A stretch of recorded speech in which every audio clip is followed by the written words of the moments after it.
right, so as you guys know, I have a GreenStalk. I've only purchased one because I haven't had the best of luck with this GreenStalk. But I said I would keep trying, or I was going to give it to my mom because she has the time to, basically take better care of the plants up here. I think part of the reason that I don't do as well on my GreenStalk is because I see it, but I don't come over here and water it as much as I should or pay attention to it like I should. Whereas with the sprinkler setting, I can just hit the sprinkler and then go with it. So it's really super hot. I just got finished shooting a video over at my neighbor's house. It is easily, not even joking you, it's got to be like 98 degrees here. Maybe we're closer to feel like temperatures are in the hundreds. And I have my work outfit on, so I'm really hot. And that's okay though, because we're still going to shoot videos. And here's an alternative way that you can be growing. This may work better for you than it has for me, but I am excited because I have been somewhat keeping up with the watering. And so now I actually have some beans that are starting to come up, which I am elated about. Oh look, see, there's a bug underneath it. You never know what these bugs are trying to do or what's going on. But I put some beans throughout this GreenStalk because I said, beans, I can more afford to lose them. And so I wasn't feeling as bad about that.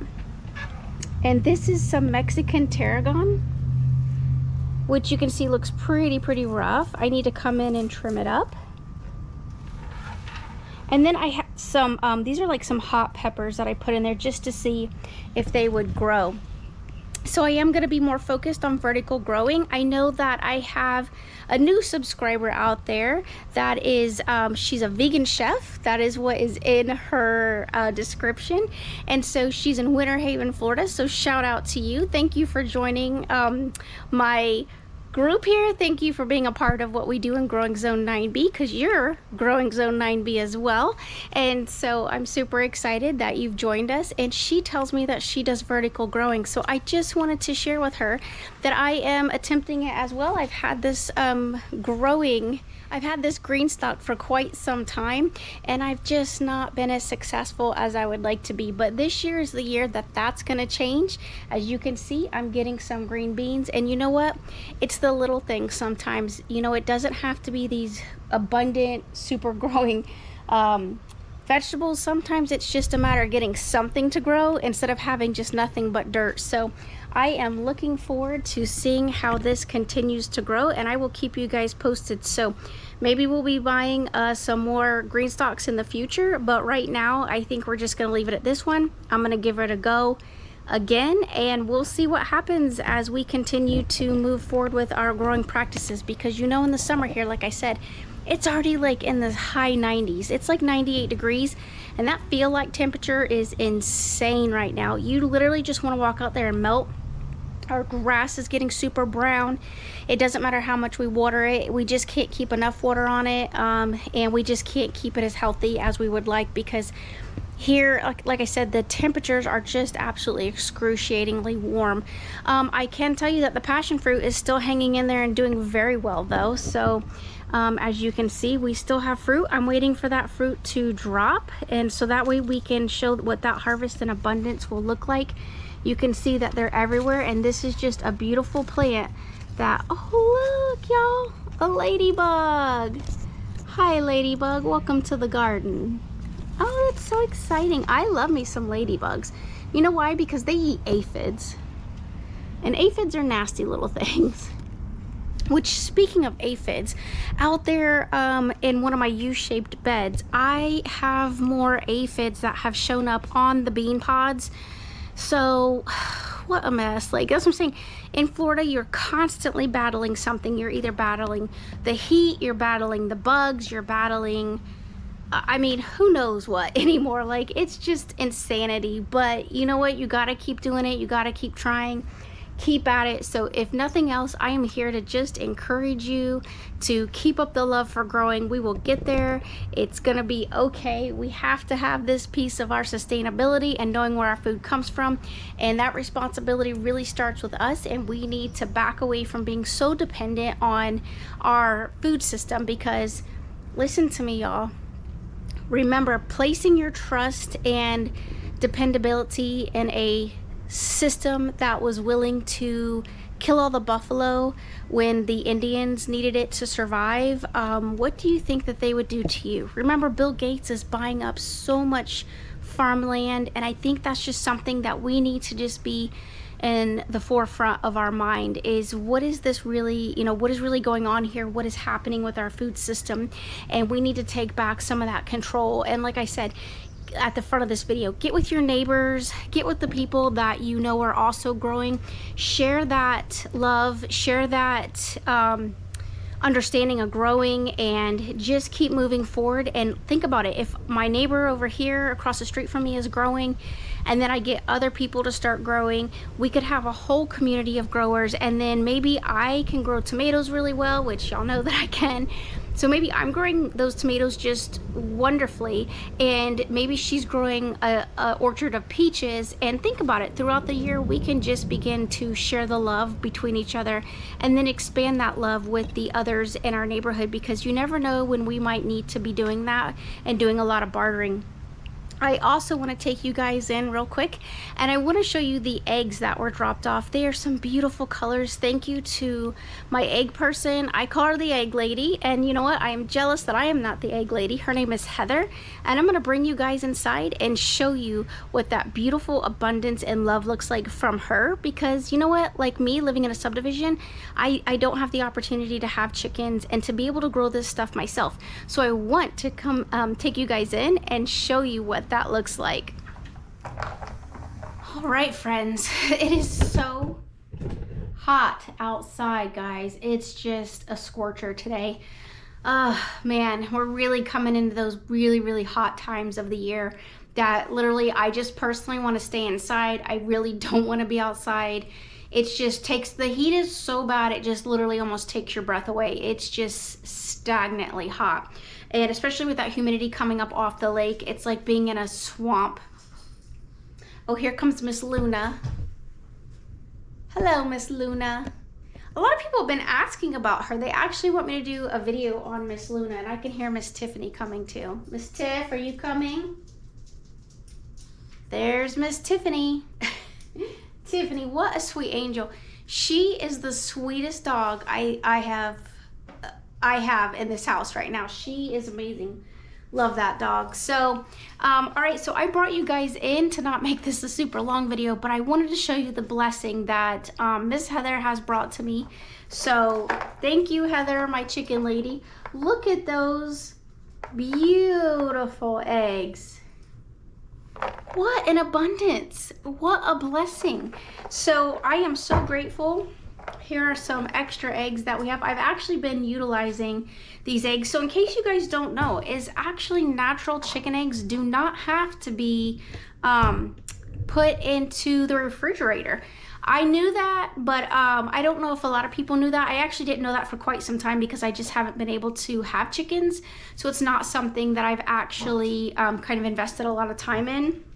But just know that if you actually have eggs, you don't have to like wash them or whatever. You just can keep them in the house like they are. These eggs are very clean, and she has done the light to check them to make sure that they're not they don't have babies in them. And so yeah, I'm just really excited to be going on this journey. She also butchered some chickens for me. So I have those put up in the freezer, which I am happy to show you guys, but you know, butchered chicken looks like a butchered chicken.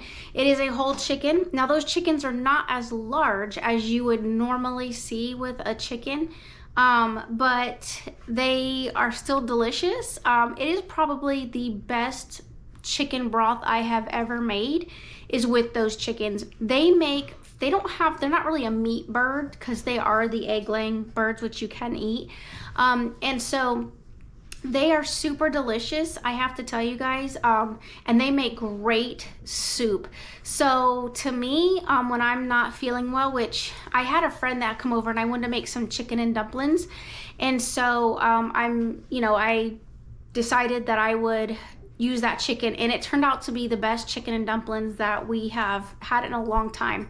So, you know, just think about that. Just like I said, you got to connect with people in your community. If you're not able to do it, find someone that can, and then start, you know, working your way through that process.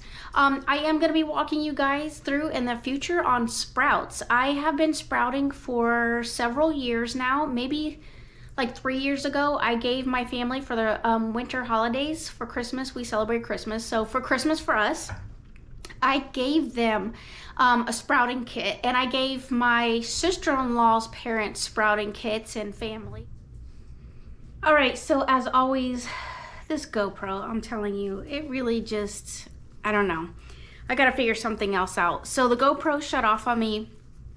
I started rendering the video and realized that I forgot to go back and kind of finish up what I was saying, because I got frustrated, walked away, and then here we are back in the front room. At this point, the eggs are all gone and empty. I only have 4 eggs actually technically left, and they're in the kitchen area. And so I need to be calling Miss Heather at this point and getting some more eggs for us and my family. So I was talking about the sprouting, so that is going to be a video that we are going to talk about. Like I said, I gave every one of my family members a sprouting kit for the Christmas holiday, because, you know, you've got people that say that they can't grow or they're in an apartment, and I respect that. I have friends down in Miami and they're in an apartment and they don't have the grow space. It's something that they dream about, and you know, that's a good lesson. The things that we have, someone else is maybe dreaming about. So just keep that in mind. Always be humble, always have love in your heart, and just remember that, you know, we all have a need. And so I want to be able to go over the sprouts with you all, just because, you know, it's a good thing that pretty much all of us can do. Sprouts can pretty much grow in the dark. The radish sprouts, you can put a bag over them, and I'll show you guys that if I can actually find my bag, because I never use the bag. So anyway, but we'll walk through that whole sprouting process. I think that'll be good. I'm sure there's a lot of YouTubers out there that have already talked about it, but since you guys are with me, I'll go ahead and show you that we can do it here in Florida. It's probably one of the easiest things you can do, and it is a good investment if you are just trying to get started in eating healthier and being better about managing your food, because like I said, it is something that, in all honesty, we could be in the middle of a hurricane and those sprouts are going to be just fine as long as your house is good. So speaking about hurricanes, don't forget we are in hurricane season. Always be vigilant of that. Make sure that you are grooming your yard if you're in a yard or your area. Make sure that your pets are up to date on everything that they need in case you have to take refuge in a shelter. Speaking of pets, they're in here with me again. Everybody's loving the Luna and Tiffany shots. I did mention earlier in the video that everybody is wanting to talk more about Miss Luna for some reason. I think just because she's super cute, honestly. And so she's not a dog that a lot of people have. I mean, in the homesteading probably community, because she really doesn't fit that lifestyle.